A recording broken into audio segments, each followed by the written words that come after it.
Juan Loriente en el papel de Pedro G. Romero. Salud, salud, salud. Pedro G, en todos los correos que escribe, ¿cómo termina siempre? Salud. Salud. Entonces os digo salud, os digo, como ha dicho Pastora, que Pedro G está bien después de la operación, o sea que mucha alegría. Me ha mandado un mensaje que estaba subido de tono y no sabe si por los opiáceos modernos, pero que estaba muy alegre. Y bueno, me ha emocionado mucho escuchar a Pastora porque está muy conectado con la conferencia de Pedro. Entonces, ha sido una conferencia para mí, lo que has hecho, de mucho conocimiento y mucha emoción. Muchas gracias, Pastora, muchas gracias. Muy bien. Bueno, a mí, entonces, bueno, lo primero que quería decir era salud, salud exactamente. Y Pedro me ha dicho que encarnara su conferencia, que hiciera lo que quisiera. Entonces, lo primero que os tengo que decir es que mi hermano Cristóbal va todos los días a la Villa de Vallecas al bar Framba. ¿Alguien conoce el bar Framba de la Villa de Vallecas? Bueno, pues si lo queréis conocer, vais cualquier día y ahí se encuentra todo. Se encuentra lo gitano, lo flamenco, la desfolclorización, la folclorización. Y cuando yo voy a verle, me llaman el hermano de Cristóbal, pero también me dicen el gitano romano, porque una vez Pedro me dijo el gitano romano en Roma y me llaman el gitano romano. Y estoy muy contento de ponerlo en este cartel, el gitano romano. Bien, tenéis un QR ahí está todo el texto de la conferencia de Pedro. Es potentísimo, es muy potente. Entonces lo podéis ver cuando queráis, o ahora o después o cuando sea. Y cuando Pedro me dice, porque yo he trabajado algunas veces con Pedro, he hecho acciones, he hecho cosas, y Pedro me dice, haz lo que quieras. Y yo me pongo a leer el texto y digo, ¿pero qué tengo que hacer? ¿Pero qué tengo que hacer? Tengo que decir todo el texto. Y le escribo a Pedro y le digo, Pedro, que la performance es decir el texto, porque este texto lo tiene todo. Me dice, pero es que en 45 minutos, en una hora, tengo aquí el reloj, 6 y 5. O sea, entonces no puedo decir todo el texto, pero voy a decir mucho texto. La performance va a ser bombardearos con el texto. Y es un triángulo, está el aire, el espacio, la voz, vuestra mirada hacia mí, yo voy a mirar al texto y el texto va a ir hacia vosotros. No voy a hacer como Pastora, que como ella conoce lo que dice, os mira o no os mira. Yo voy a estar muy concentrado en la palabra de Pedro. Quiero realmente que os llegue el texto de Pedro. Entonces, os pregunto, ¿estáis preparados? Sí, de verdad, ¿estáis preparados? Porque es una hora de texto, sin parar, tiquitaca, tiquitaca, tiquitaca. Bien. Pues ya está, entonces voy a ir por el texto a bocajarro y me ha pasado una cosa. He estado en el bar Flecha y hoy no he comido porque no quería comer con esto de la conferencia y digo, bueno, voy a pedirme un té verde. Y de repente me trae el camarero un Ribera y le digo, perdona, te he dicho un té verde. Ah, te he entendido un Ribera. Y me he dicho a mí mismo, Juan, tienes que pronunciar bien. Entonces, os voy a pedir un favor. Yo voy a decir la conferencia, voy a estar taca, taca, taca, taca. Pero si por favor alguien no me entiende lo que digo, si tiene una duda de la palabra, por favor que diga ¡eh! Y diga, no te entiendo. O sea, que lo diga de verdad. Entonces voy a hacer una prueba. ¿Me habéis entendido? Bueno, pero decirlo fuerte. Claro, eso es, por favor. Voy a hacer una prueba. Es que quiero que sea de verdad esto. O sea, si no me entendéis la palabra de Pedro, me lo tenéis que decir. Bueno, estoy aquí. Gracias. Muchas gracias. Entonces, ¿estamos preparados? Ahora necesito 4 minutos para preparar las cosas. Como me decís que estáis preparados, me parece muy bien, pero si queréis salir un poquitín o tal, son 5 minutos. En 5 minutos empiezo. Voy a sacar las cosas y ya está. Gracias. desfolclorizando el flamenco, o sea, lo gitano. Bueno, las circunstancias obligan. Este texto debería haber sido pensado en voz alta, delante de un público, vosotros. Esa es una forma de pensar como otra cualquiera. De hecho, creo que es mi ocupación principal. Hablar como si estuviera en la barra de un bar y de ahí van saliendo las cosas. Una forma de pensar que es también un modo de hablar. No me detendré ahora en eso, pero vaya. Así es como se ha enunciado el flamenco desde sus principios, desde hace ya casi 2 siglos o más. Ya digo, va por escrito, lo tenéis en el QR. Espero que también resulte interesante, que parezca de viva voz. Antes de nada quisiera aclarar desde dónde hablo. Gachó, payo, jambo. Gachó, ya saben, viene del caló, gatjo, o sea, el otro, el extraño, el extranjero. Payo se refiere a las gentes del país, a los paisanos, como todavía payés para campesino catalán o payador para el trovador de la Pampa argentina.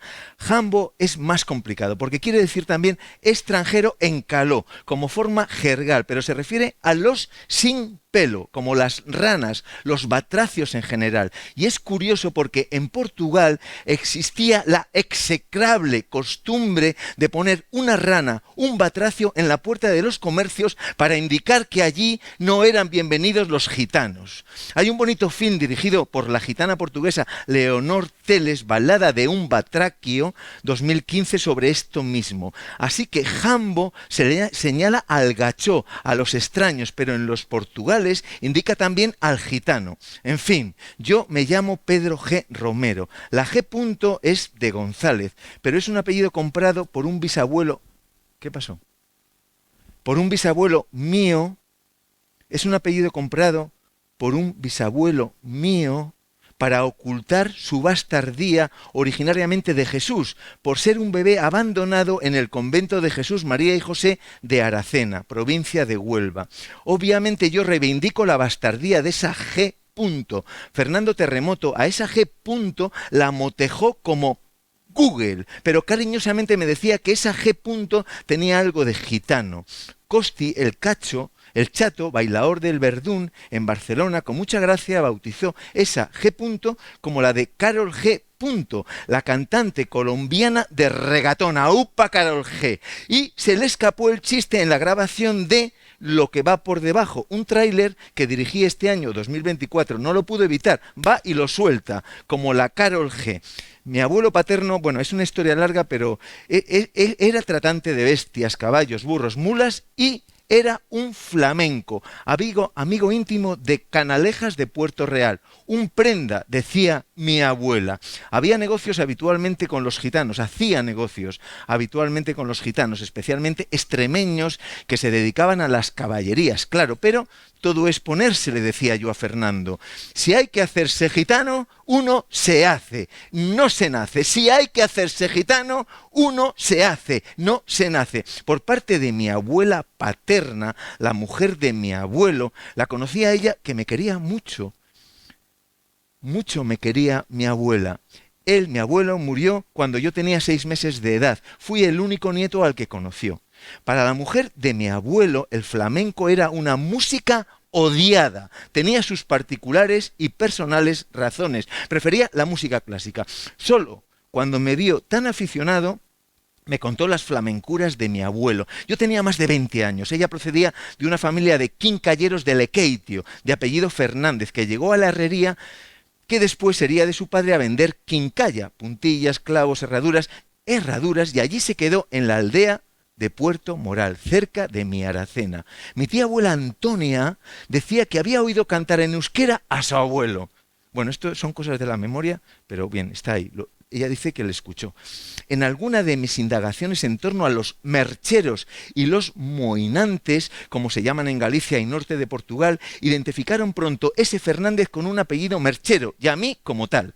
¿De dónde iba a venir si no tanto interés por los mercheros? Ya saben, las costumbres de mercheros y gitanos son muy similares, pero se llevan regular y los mercheros tienen un origen autóctono. Son un poco como los travelers en Gran Bretaña o Irlanda, que también tienen vidas paralelas a las de gypsies y romas. Eleuterio Sánchez el lute, es quizás el merchero más famoso, pero ellos identifican como tales no solo al niño de las moras, el del famoso pregón, sino también a Paco de Lucía o a Lola Flores. En fin, ya le decía yo a Fernando Terremoto, todo es ponerse. Fernando, todo es ponerse. En su último libro, la última edición en catalán de la diferencia inquietant veles y noves estrategis culturals dels gitanos, casi testamentario, Teresa San Román, maestra y pionera en los estudios sobre los gitanos en España y en Europa, afirmaba que a ella los susodichos gitanos tan solo le interesaban como figuras marginales, como sujetos de fricción para con la ciudadanía moderna que se estaba construyendo en contra de esos mismos gitanos a su pesar. A ella, los gitanos burgueses, si eran abogados o médicos, no le interesaban per se. Solo en esa condición marginal o periférica, en un modo de vida en contra de lo normativo, de lo hegemónico, tenían para ella un interés, un sentido verdadero. No trabajaba con la raza, aunque sí con el racismo, cosas diferentes, sino con los modos de vida. Ella nunca hablaba en nombre de los gitanos, se negaba. Tan solo participaba como una observadora. Esa es la función del arte, ese es su fin, enseñar a mirar, enseñar y mirar a la vez, enseñar a mirar, enseñar y mirar a la vez. Lo de menos es ser gitano, lo que importa es haber vivido una vida como tal, con sus marcas, sus costumbres, sus vejaciones, su condición racial. Vivir el antegitanismo en cualquiera de sus formas es lo que marca la experiencia de ser gitano y no el ADN. La forma de vida, y lo veremos más adelante, es fundante tanto de la condición de lo gitano como de la condición de lo flamenco. Si no llega a ser por Israel Galván, por Perrate, por Inés Bacán, por Rocío Márquez, por Niño de Elche, por Luz Arcas, por Isaac y la Cuesta y tantos otros artistas, mi interés por estas cosas del flamenco y en consecuencia por los gitanos no se habría dado. Creo que no se hubiera dado. Ahora, en el día de hoy, me parece impensable, profundizando en mi propia condición de clase, las clases culturales a las que pertenezco y a cómo las describe Martha Rosler, incluso a mi condición de lumpen intelectual, como me motejó una vez Mario Perniola. Sin los gitanos, sin la bohemia, que es como llamaron en Francia a los gitanos a finales del siglo XVIII, sería imposible siquiera pensar en mis condiciones de producción, en lo que se ha construido en torno a nuestro modo de hacer como artistas, sea eso lo que sea, yo no sé muy bien lo que es, pero está ahí.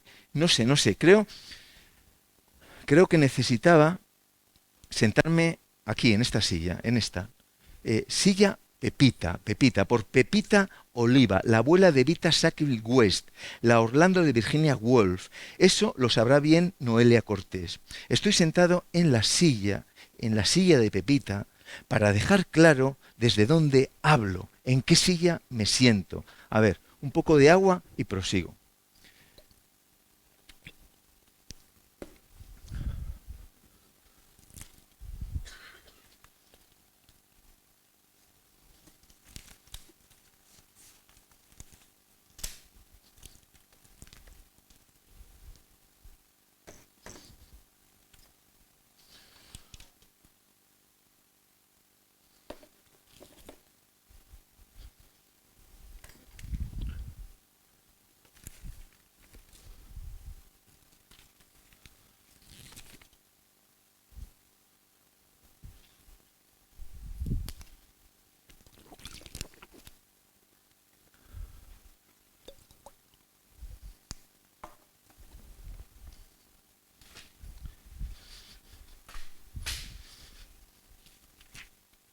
Primero, quiero decir que en muchos sentidos estas reflexiones, que deben ajustarse a un tiempo y un espacio, hipotéticamente al menos, son en esencia una hipótesis de trabajo y no su demostración, lo que me llevaría obras, días y libros. En fin, como iba diciendo, estas reflexiones le deben mucho a mis conversaciones con Pastora Filigrana, María Cabral y Lorena Padilla, las tres activistas feministas y gitanas. Así las conocí, charlas con las que he disfrutado y aprendido y vivido muchísimo. Hay ahí, en ese hablar sin parar, me di cuenta también de que había que hacer un ajuste entre las equivalencias de lo gitano y de lo flamenco. Un ajuste necesario, pues muchos de los malentendidos sobre el tema tienen que ver con el uso tembloroso de esas palabras, con la ambigüedad de sus significados, con sus polisemias. Helios Gómez, en sus años barceloneses del POUM, cuando compartía veladas con Francesc Tosquelles, donde si bien por un lado defendía la potencia política del rapsoda flamenco o gitano, de los propios poemas de Federico García Lorca, por otro también hablaba de que algún día los gitanos tendrían que hacer un verdadero ajuste de cuentas con el flamenco, con el flamenquismo. Se refería a cómo el exceso simbólico del flamenco estaba apagando el capital político de ser gitano, que para él empezaba a ser fundamental. De eso quiero hablar más adelante, pero vaya, mi idea no es tanto ajustar cuentas, ni ajustar nada ni a nadie, ni definir con precisión estos conceptos gitano, ron, flamenco, sino más bien intentar pensar en esas mismas categorías temblorosas, ambiguas, en transición constante a las que cada periodo histórico da un significado, categorías que tienen un potencial performativo grande, ancho, amplio, un potencial que va mutando su significado, y podemos hablar más bien de campos de significado, si acaso, de ir trazando las lindes difusas de una finca movediza. A esto, a ser capaz de hablar con el suelo temblando bajo nuestros pies, vamos a dedicar los minutos que siguen. Querría primero hacer una observación. La vía lingüística siempre tiene esa necesidad de fijar, de normalizar, de dejar de problematizar la forma de vida. De hecho, folclore significa algo de eso, las trazas, las huellas del pueblo. La voz Volk en alemán pasó a la voz folk en francés, y los ingleses volvieron a su origen sajón, folklores, para sustituir algo así como las antigüedades populares o noticias de los pueblos más antiguos. The Gypsy Lore Society nace en Edimburgo con ese sentido. Pensemos que el contexto es el de la invención del pueblo como legitimador del poder, que solo se da tras la Revolución Francesa. Hasta entonces era el mismo Dios quien daba a los reyes la soberanía, el poder, la capacidad de hacer la ley. Pero las repúblicas y democracias modernas inventaron un nuevo sujeto en el que descansar esa legitimidad. O sea, el pueblo.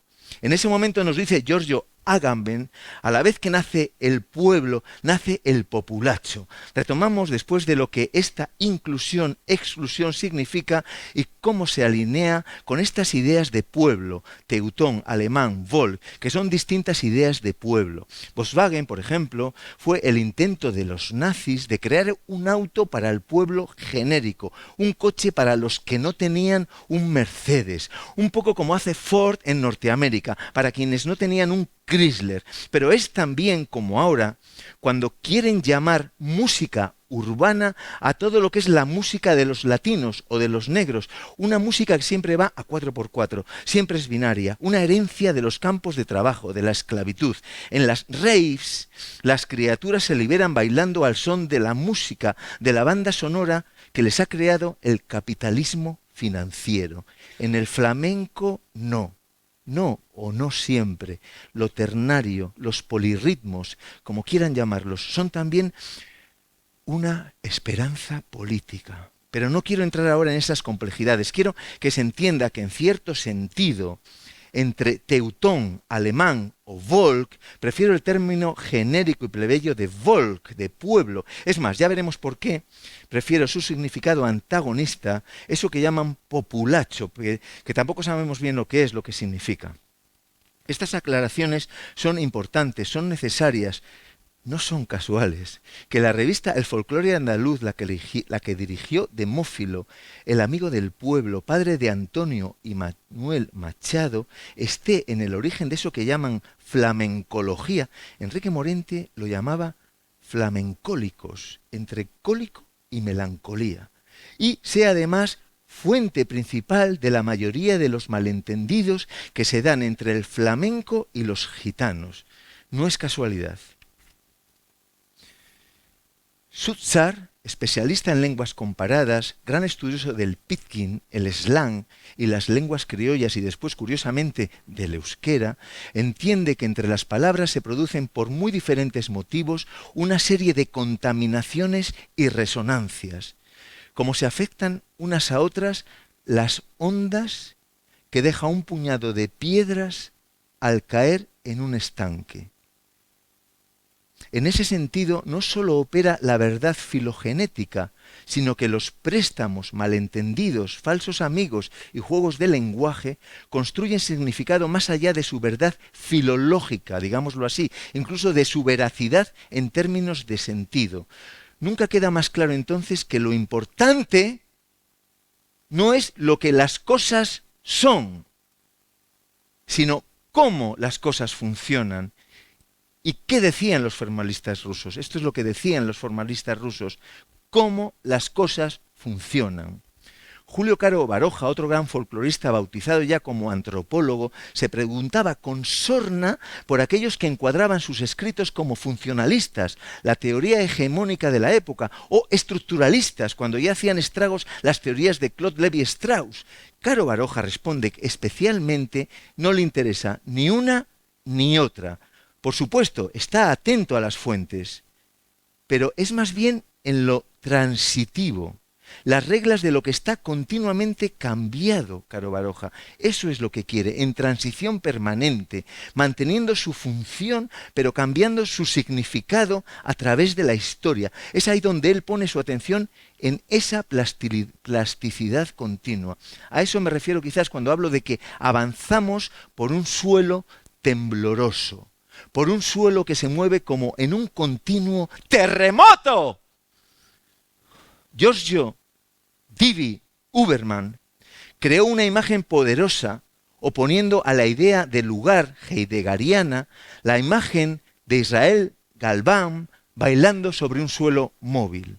Mientras le cantaba Fernando Terremoto, el apodo familiar viene por su tío Curro Terremoto, bailador jerezano que hacía estremecer los suelos cuando bailaba. Hoy sabemos que conceptos como hogar primordial gitano o razón incorpórea son versiones de la casa del ser, o el Dasein de un Martin Heidegger que Ricardo Molina transmitió a Antonio Mairena a su manera, leyendo poéticamente los textos que habían aparecido en Revista de Occidente. Por cierto, a ver si hay alguien aquí, que sería hora de que alguien encarara una edición crítica de Mundo y Formas del Cante Flamenco.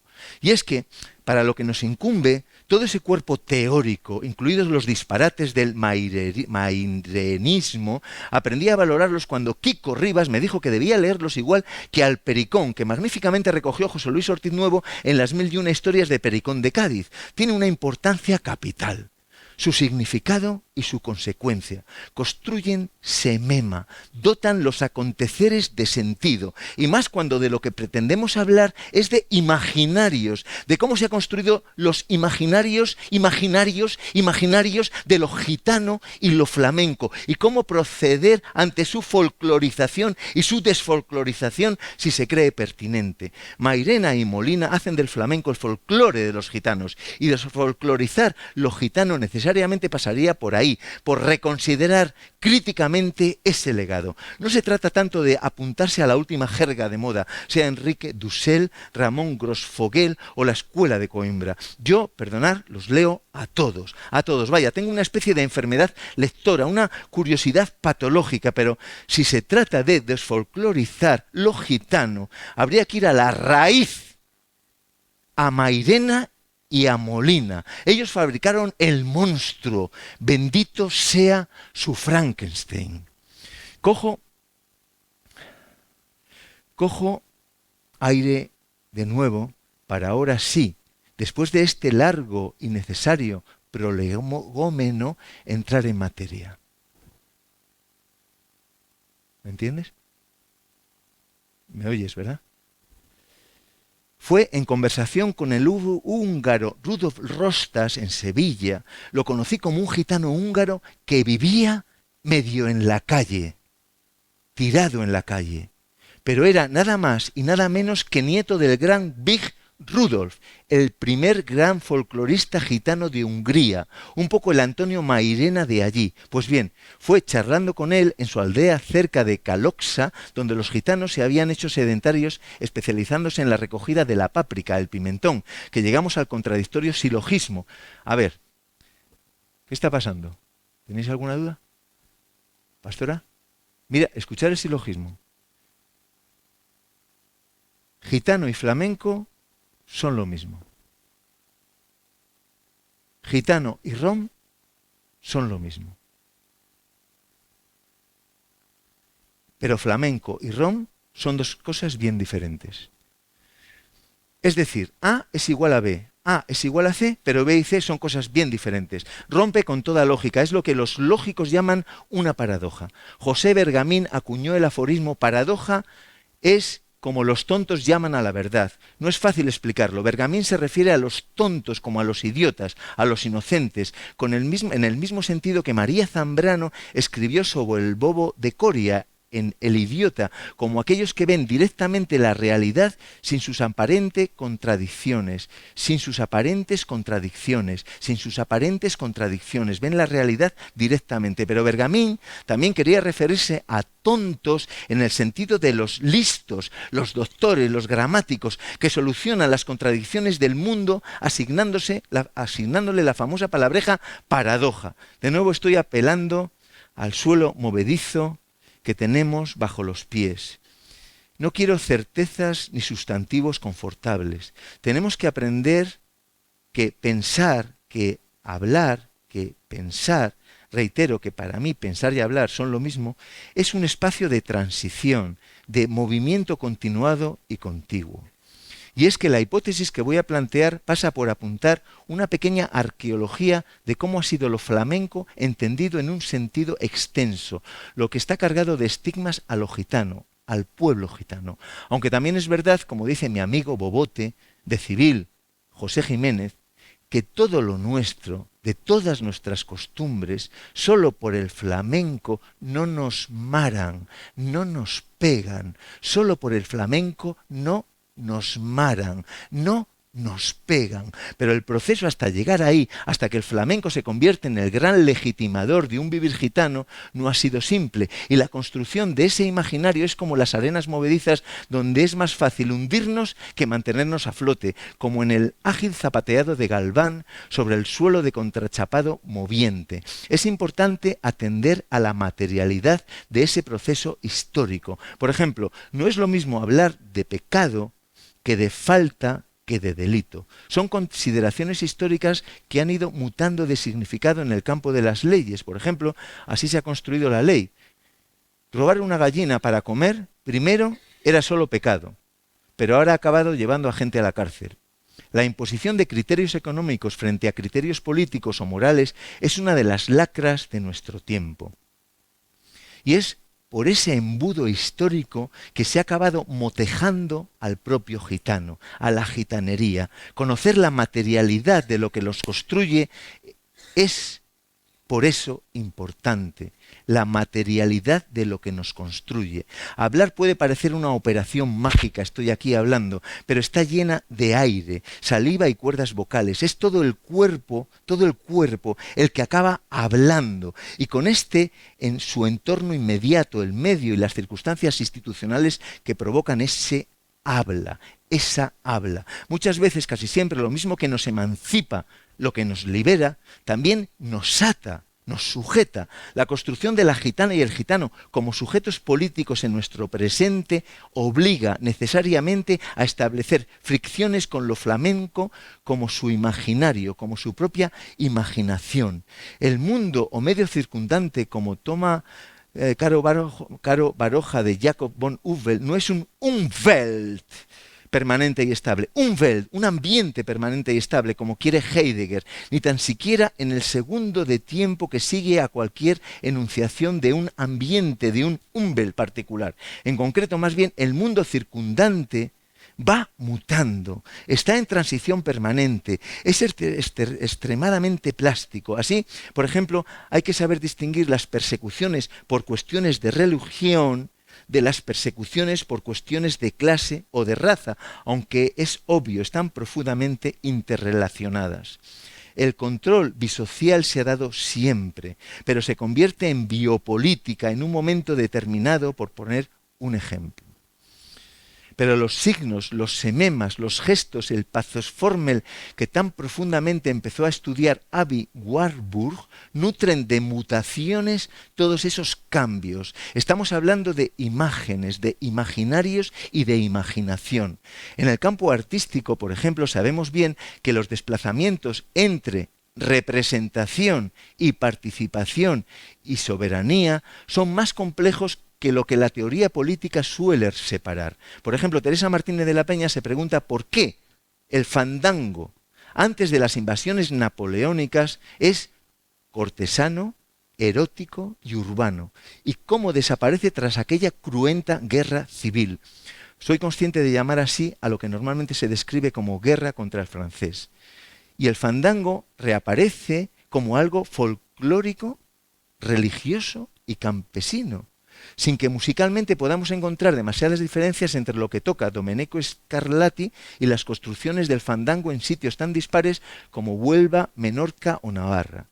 Construir una episteme propia, un conocimiento exacto, siempre es asunto complejo. La antropología empezó intentando separarse, aislándose al máximo del sujeto observado, y ha acabado pidiendo, exigiendo que sólo ese sujeto tiene derecho a hablar. Obviamente a eso no se le puede llamar con propiedad episteme, pero sabiendo de esos tránsitos extremos, sí que existe una posibilidad de hablar, sí que existe y sí.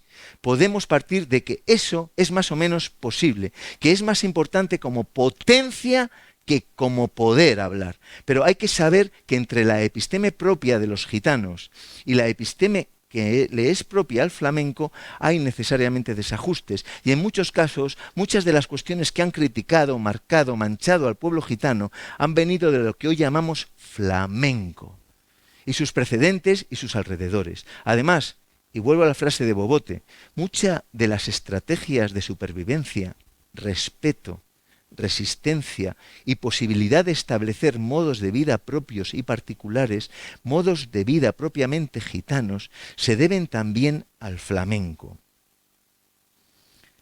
Donde crece el fuego, crece también lo que nos salva, escribió Hölderlin. Allí donde está el peligro, ¿dónde está el peligro? Está también la salvación. Esto lo cantan con más gracia en los merengues dominicanos. ¿Dónde está el peligro? ¿Dónde está el peligro? Está también la salvación. Cuando hablamos de los flamencos, lógicamente se producen una serie de continuidades tanto artísticas como sociales, tanto estéticas como políticas que no podemos obviar. Lo que en el siglo XVII eran los jaques, en el siglo XVIII son los majos y en el siglo XIX son ya los flamencos. Los gitanos tienen un papel dispar en estos distintos momentos, avanzando en términos de representación y tomando prestados atuendos, roles sociales, músicas y bailes. Es básicamente gracias a ellos que ningún musicólogo eminente del siglo XX puede calificar el flamenco simplemente como un folclore, no al menos en la medida que se establecía con las jotas navarras o con las muñeiras gallegas, si es que podemos encajar cómodamente esas mismas definiciones en el mundo folk. Además, el proceso de imaginación y legitimación en este sentido de lo flamenco y de lo gitano que se da a lo largo de los siglos XIX y XX pasa por tres grandes momentos. Tres: bohemia, vanguardia y contracultura, que ya veremos hasta qué punto podremos analizar en estas líneas por fuerza finitas. Pero son operaciones de mutación las que estos contextos van produciendo, y la legitimación de los modos y las formas de vida dependen en gran medida de estos procesos. Es importante señalar y recordar las condiciones materiales de estos tres campos o periodos históricos. A ver, por un lado, jaques, majos y flamencos. Por otro, bohemia, vanguardia y contracultura. Es importante saber de qué estamos hablando en cada momento, qué formas de producción se dan en cada momento. El ejemplo clave está, según yo entiendo, en el primer texto de ficción o casi que representa a los gitanos en el hemisferio occidental.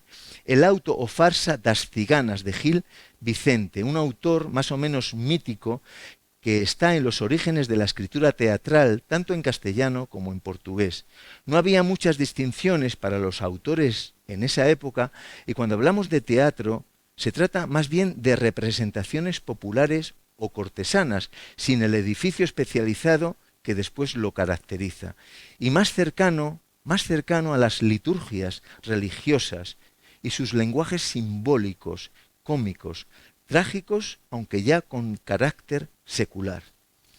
La pieza se presenta. Se ve. ¿Y qué ocurre? Que hay versiones controvertidas sobre el auto das Ciganas.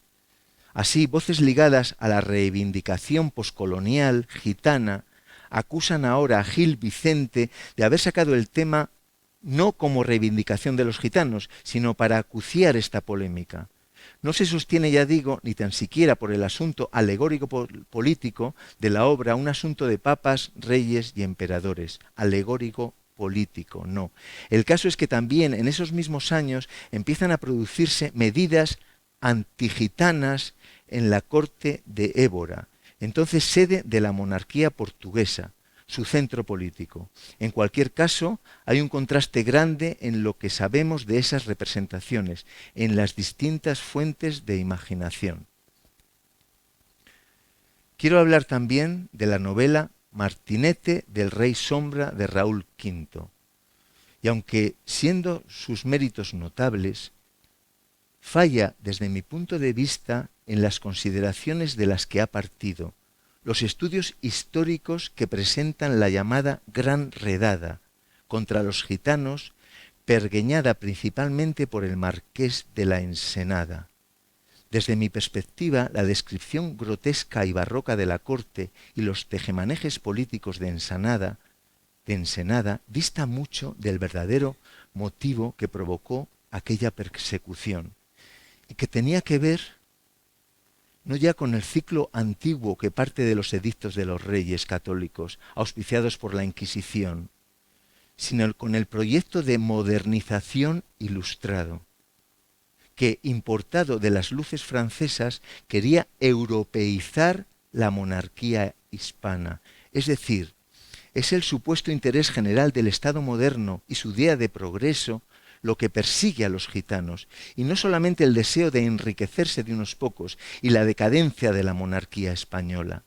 El contraste hubiera sido más grande, y sus complejidades retratarían mejor nuestro tiempo. No es un poder corrupto el que persigue a los gitanos, sino el bien de la nación. Ese es el drama. Eso es lo terrible. A la vez que los gitanos se están convirtiendo en símbolo de lo español en Europa, están siendo perseguidos. Se habla de deportación, pero se piensa que pueden corromper allí a las colonias americanas, y de exterminio se habla, procediendo a esterilizar a las gitanas y a la vez a ser violadas como una forma de castigo secular. Y ya digo, todo en nombre de la Ilustración, de la diosa razón. No hay contraste mayor, ni, como decía Hannah Arendt, mayor banalización del mal.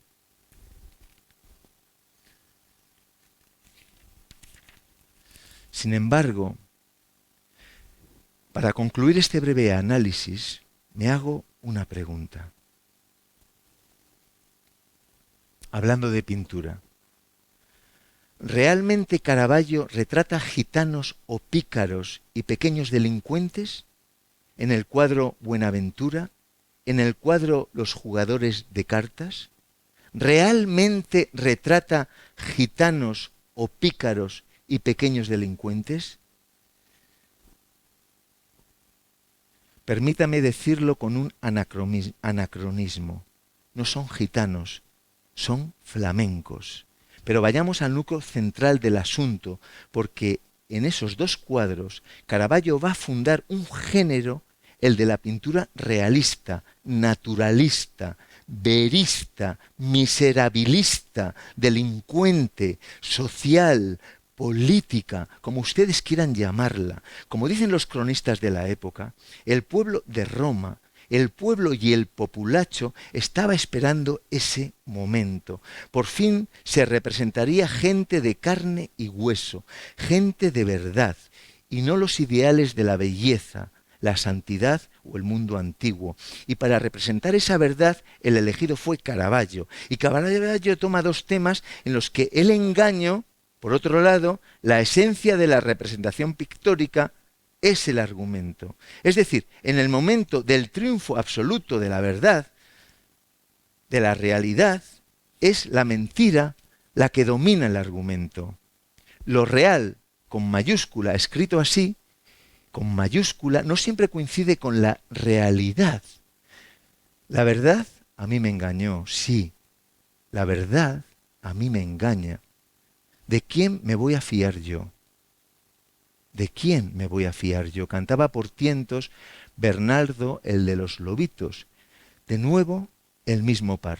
Cínganas y rufianes, gitanas y flamencos. El suelo se mueve bajo nuestros pies y se abre, el suelo se abre al abismo. Saltamos, caemos, disfrutamos de sus vistas abisales.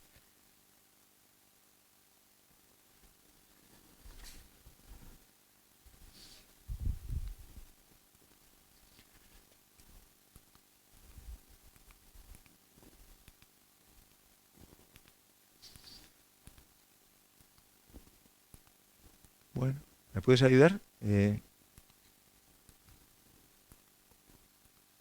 Ahora puedo estar así 5 minutos. Gracias. ¿Me lo pagas todo, por favor? Sí.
La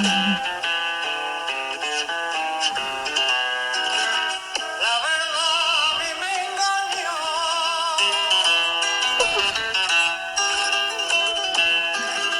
y la verdad me engañó cuando la verdad me engañó de quien me afligió.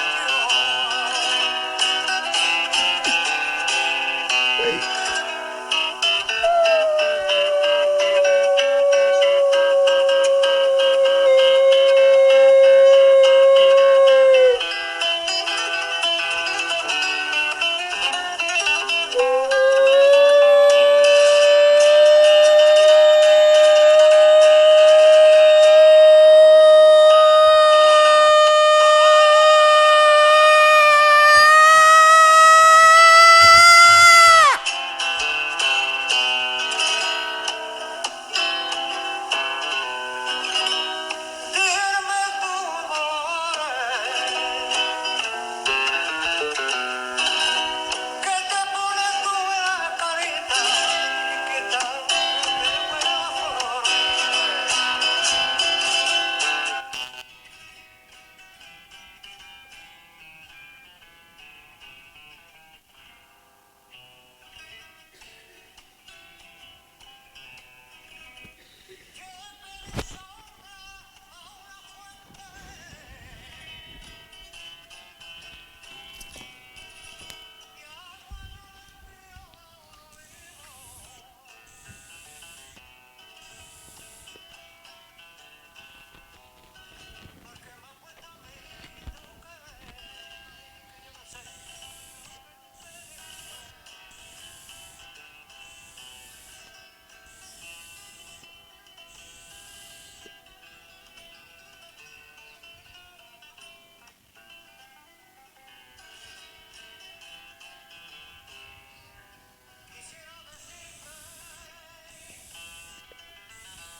Aviso, lo que estamos intentando entender no es sólo el diferendo folclórico y su desfolclorización entre gitanos y flamencos, sino que estamos acercándonos mediante estos a útiles y herramientas que nos sirvan para entender el mundo, para entender que todo hacer del lenguaje es querer, y que todo querer es poder, y que sólo escapando del lenguaje, del querer y del poder, podemos entender el mundo.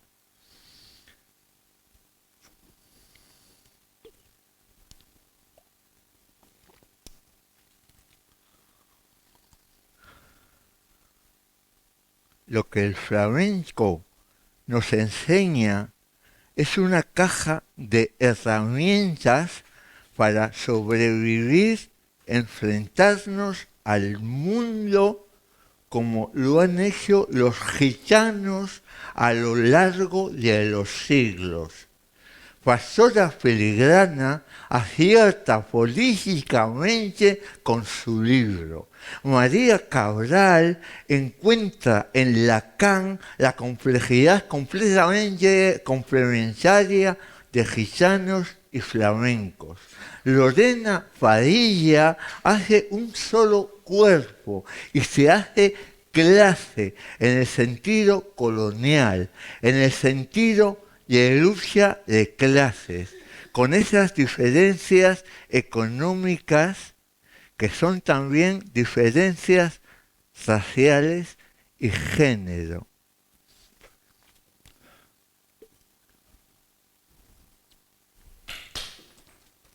Debord decía que los gitanos eran atravesados por el capitalismo.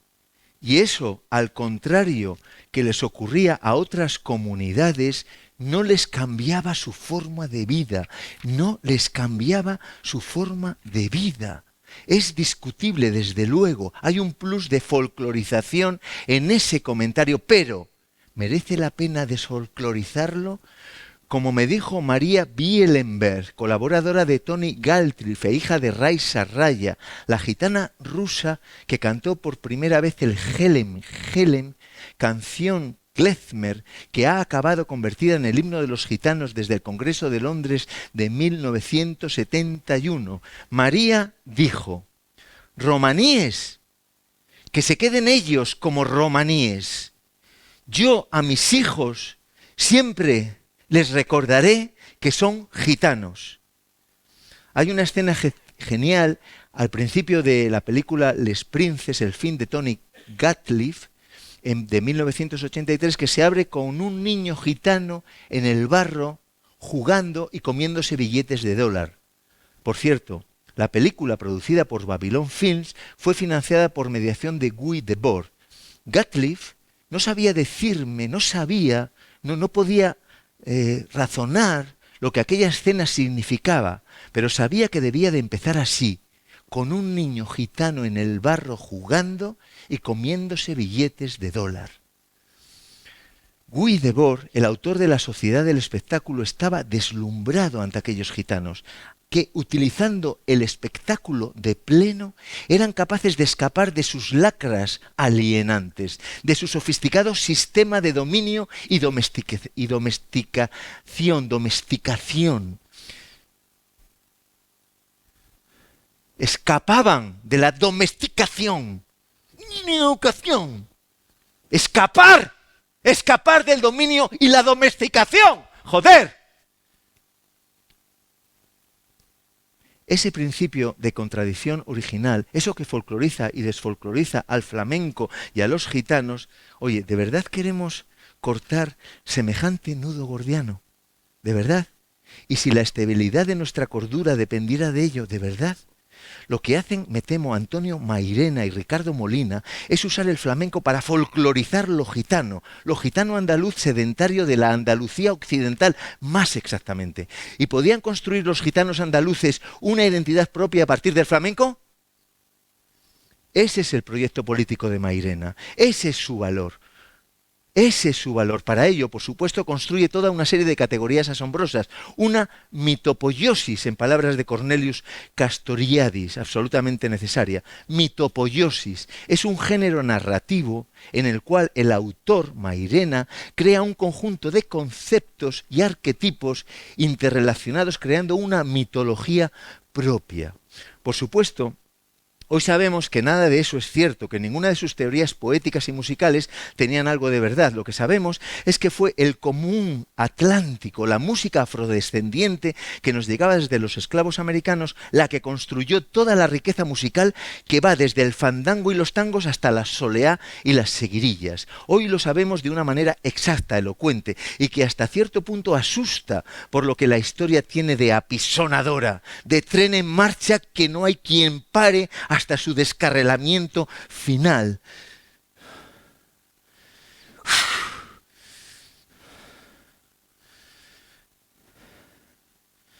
Por supuesto, esas músicas están en la base del flamenco, pero también de muchísimas otras músicas ibéricas y europeas, incluyendo las composiciones más académicas, y también eso que llaman música clásica, por supuesto. No fue con Stravinsky que lo negro llegó a la sala de conciertos, no. Las chaconas de Bach tenían ya esa impronta negra, pero al contrario de los afroamericanistas, yo pienso que el flamenco como proceso autónomo en lo que se diferencia de las músicas de majos y jaques es precisamente en su coincidencia con el proceso de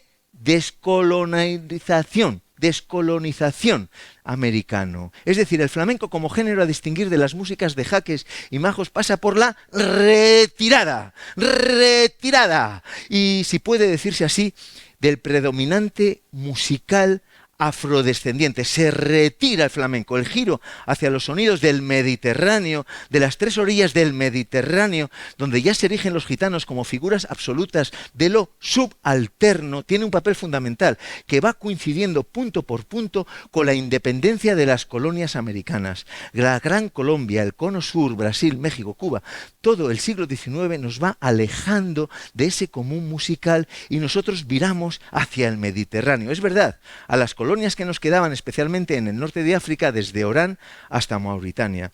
No es tanto lo árabe, sino lo andalusí, lo judío español, lo bizantino, un común que tiene sus restos en los montes de Málaga, igual que en los de Chahuén. Así, con esos mimbres, en esa degeneración que decían los musicólogos,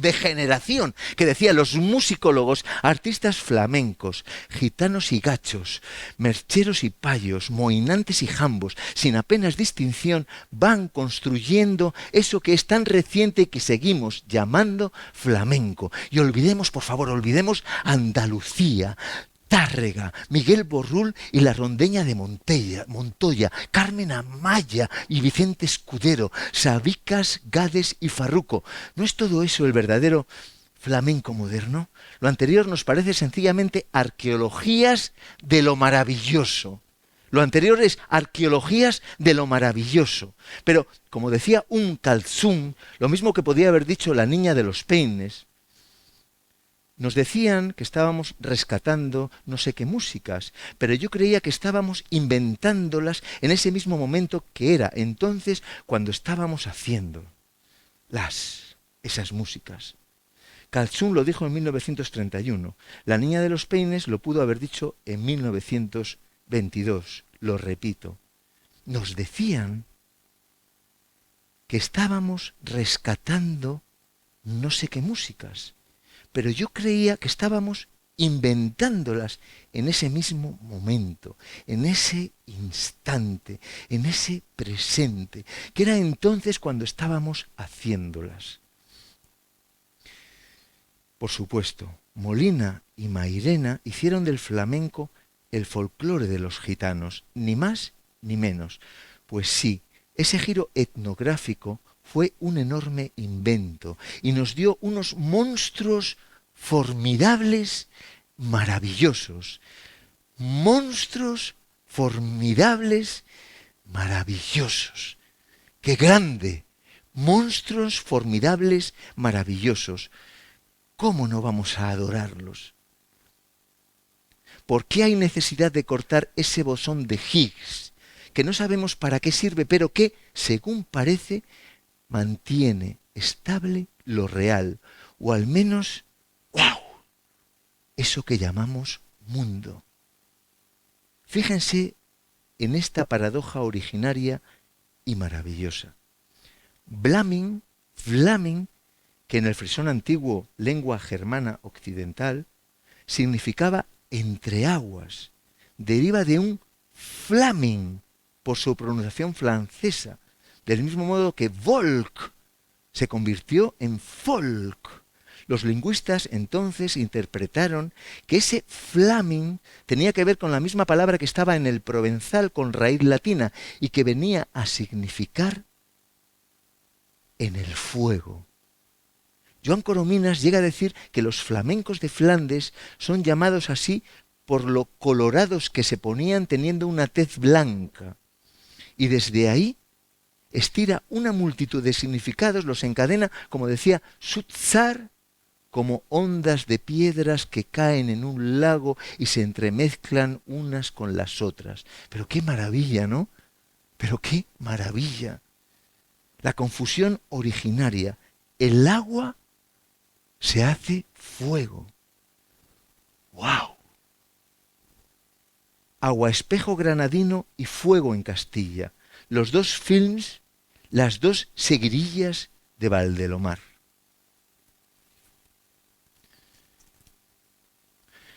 Vamos a tener que ir acabando. Pero pienso ahora en un texto clave sobre estos mismos asuntos que quizás debo comentar. Surgió en la edición en inglés que dirigí para la Bergen Assembly en 2019 del texto Asamblea General de Serafín Estébanez Calderón, aka o alias El Solitario. En la CRIS los gitanos dirimían sus cuitas, tenían sus propias leyes y el acuerdo se firmaba con una fiesta. Con una fiesta se firmaba el acuerdo. No es nada raro, ¿verdad? Ian Hancock critica a los activistas gitanos de hoy que en vez de querer construir su propia CRIS, solo buscan su acomodo en las distintas naciones que los acogen. ¿Pero qué dices, hombre? ¿Pero qué dices? ¿Pero qué dices, Ian Hancock? ¿Cómo pueden preferir cualquier acomodo parlamentario en vez de gestionar su propia CRIS? Y se firmaba con una fiesta. No es esa mi cuestión, me temo, no. Aunque no me gustaría que se desligara ese razonamiento político en términos de representación, el que refiere Hancock de ese otro tipo de razonamiento, digámoslo así, un razonamiento, un razonamiento, es que me cuesta llamarlo así, pero bueno, para que nos entendamos, o sea, artístico, un razonamiento artístico, estético, emocional, si se quiere, que desde un punto de vista flamenco me incumbe principalmente. No perdamos el paralelismo, ya lo he dicho antes, la teoría sociológica y política puede aprender mucho de ese corredor que significan las relaciones entre exposición, representación y participación. No perdamos ese paralelismo entre política y poesía, que diría Catherine David. Pues bien, todo ese proceso que los musicólogos llaman degeneración, toda esa folclorización de Molina y Mairena y también de Luis Suárez, me temo que Antonio Mairena se aprovechó un poquillo de los excelentes trabajos de campo de este investigador, Luis Suárez, el descubridor de la gran colección de romances que guardaban en su memoria los gitanos de Cádiz y los puertos. Todo ese proceso, insisto, de degeneración. Cualquier palabra que esté contra los nazis a mí me parece elogiosa. Ese proceso, insisto, de degeneración, de decadencia, de asilvestramiento. Si hasta Mairena buscaba paradigmas para que el cante no sonara tan primitivo y salvaje, nos da la versión de José Reyes, de José de los Reyes, el negro del puerto, de ese mismo romance. A ver, ¿han escuchado ustedes a José haciendo el Gerineldo, bajo la sombra de una higuera en la película erótica Intercambio de parejas frente al mar? 1978, de Gonzalo García Pelayo. Es casi imposible pensar que tanta emoción pueda realizarse con materiales tan desechables. Una piedra preciosa en medio de un barrizal. ¿Qué sería esa versión entonces? Fruto de todo un proceso de folclorización. ¿Y cómo voy a estar en contra yo? Si yo empecé ahí, siguiendo el negro allí donde actuara, si tengo grabado su Gerineldo en directo, con el ruido de las ambulancias y los bomberos de fondo, en un descampado del puerto de Santa María, apenas unos años antes de su muerte.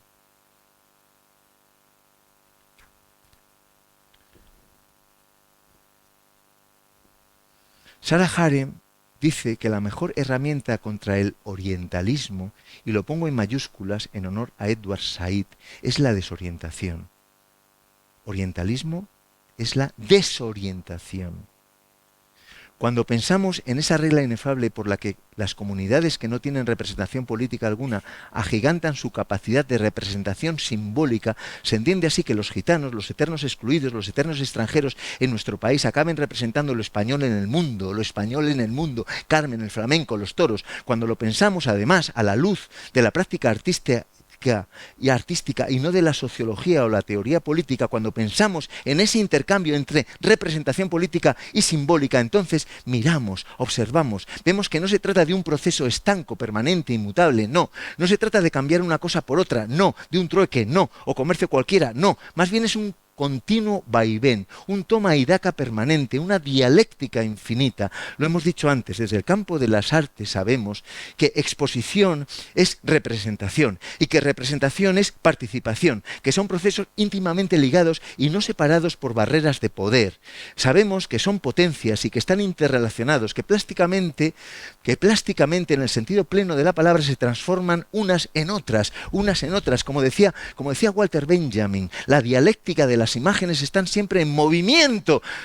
No es solo una fórmula binaria o dualista, es una especie de movimiento permanente, desclasamiento, transclasamiento, superposición de clases cuánticas, diría, nada más y nada menos. La física moderna, desorientación, repito, desorientación, es la conclusión de Sara Ahmed sobre el orientalismo.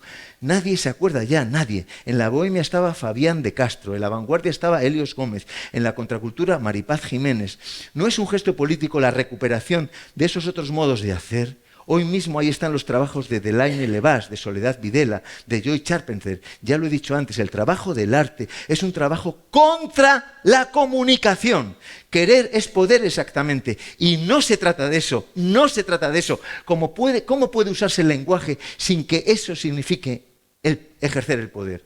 Fernand de Lagny creyó encontrarlo en los niños autistas, Giorgio Agamben en la poesía, Simone Weil en la música, Federico García Lorca en el duende, José Bergamín en la paradoja, Perrate de Utrera en el infundio, Beni de Cádiz en el sinfundio, Ignacio Espeleta en los inventos. Oye, ¿acaso los artistas, los poetas, los autores no podemos hablar? Lo digo en el sentido en que Gayatri Spivak se pregunta si pueden hablar los subalternos. Pues si son capaces de hablar, dejan de ser subalternos. Pero ¿niega eso la formulación de la pregunta? ¿Acaso no pueden hablar los artistas? Para Wittgenstein, el Lebensform, la forma de vida, dependía mucho de los juegos del lenguaje en los que nos inscribimos. Ya lo hemos dicho, podemos inscribirnos en varios juegos del lenguaje superpuestos, y de eso depende también la particularidad de una determinada forma de vida. Diego el Gástor lo llamaba modo de vivir, Joselito el Gallo una forma de ser. Folclorizar y desfolclorizar están tan íntimamente conectados que solo podemos entenderlos como procesos dialécticos, en el sentido que, ya lo hemos dicho, daba Benjamín a la dialéctica de las imágenes, un continuo. Pero ¿por qué los flamencos? ¿Por qué los gitanos? Antes lo he sugerido, sería más fácil si aquí se reivindicara también el uso de lo romaní y quedara lo gitano de nuevo en tierra de nadie, lo gitano extranjero sin constitución. Gilles Deleuze y Phil Guattari hablaron mucho de flamenco sin saberlo. Ellos pensaban que hablaban de Kafka por una literatura menor, pero hablaban de flamenco, en el mismo gesto, ser extranjeros y ser la voz de la comunidad. Las dos cosas a la vez. Una suerte de marranismo cultural, de bastardía permanente, el mundo del converso que no pertenece a ninguno y pertenece a dos mundos a la vez. Hacerse nadie cuando eres más de uno. Hacerse nadie cuando eres más de uno. Frente a cualquier lengua oficial, una jerga. El caló, como se llama también en México, a la jerga de la calle, a su propio lunfardo, folclorizarse, desfolclorizarse. En 1981, Guy Debord, desde París, mandaba a su amigo Bassompierre, su vecino en Arles, una postal de la agrupación Los Amigos de Durruti. Le preguntaba por sus vecinos gitanos del barrio de La Roquette. Le recordaba lo bien que lo había pasado en su última cena con Lebovici, horas antes de su asesinato. Después le hablaba de los problemas políticos de su editor, de no sé qué cuestiones burocráticas y de los muchos errores de Gorbachev, por ejemplo, de no tener en cuenta a los consejos obreros en su famosa perestroika. Te abraza Guy. Así se despedía. Y se añade una postdata, escrita por la compañera de Debord, Alice Becker O. Decía así: hazte gitano, son el futuro. Bassompierre aún no sabe bien a qué se está refiriendo. Pedro G. Romero, Barcelona-Sevilla, noviembre del 2024. El Gitano Romano, Bar Framba, Villa de Vallecas, noviembre 2024. No. Sergio, Emilio, ¿podéis venir un momento a poner la proyección?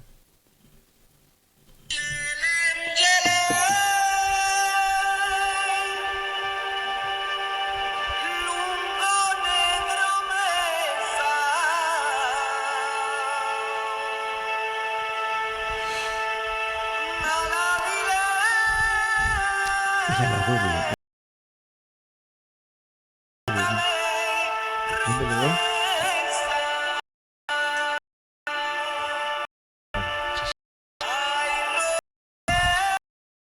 Voy 5 minutos.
Gracias. Gracias a Pedro G. Pedro G. Punto. Sí. Gracias, gracias.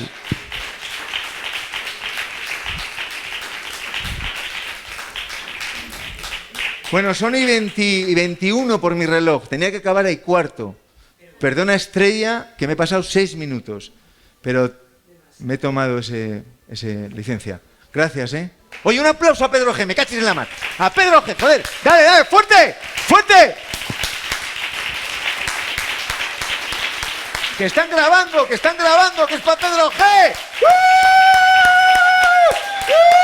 Premio Nacional de Teatro. Se ha venido Alberto Jiménez, pero bueno. Bueno, gracias, ya está. Gracias.